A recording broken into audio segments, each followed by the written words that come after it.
Hello everyone! May question tayo today. Miss Sarah, meron po ba kayong insurance program sa Pru na traditional insurance, limited pay, and fixed ang premium? So, meron po tayong bagong product from Pru. Na-launch po ito last year. This is what we call Pru Love for Life. Okay? Bigay ko lang po yung mga highlights ng program na ito. Number 1, fix ang premium. Okay.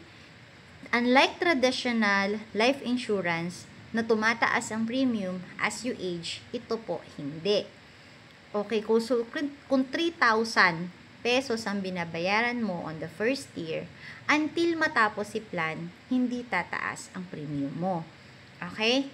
Number 2, meron po itong guaranteed cash value. Okay, you heard it right, guaranteed. So, ibig sabihin, meron pong amount na nakalagay dun sa contract ng ating policy na ibibigay sa'yo ni Pru. Guaranteed. Okay? Itong amount na ito, pwede nyo po itong i-loan from the policy in case kailangan nyo po ng extra funds or meron po kayong emergency na kailangan i-address. Okay? Another highlight is that yung insurance program na ito, meron siyang non-forfeiture option. Ano po ba, Ate Sarah, yung non-forfeiture option?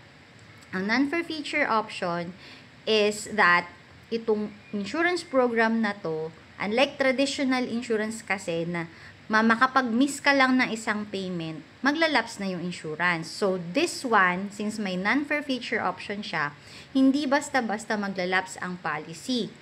Okay? Alright. Ano pa yung last highlight? This insurance policy has non-guaranteed cash dividends. So, wag malito ha.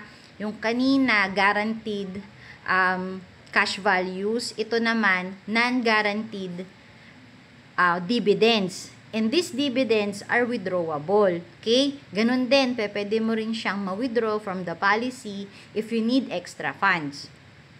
Okay? So, if you have other questions or for more information about this policy or about this insurance program, don't hesitate to message me, send a PM, or you can comment below on this video. Follow me for more insurance and investment tips. Thank you, guys!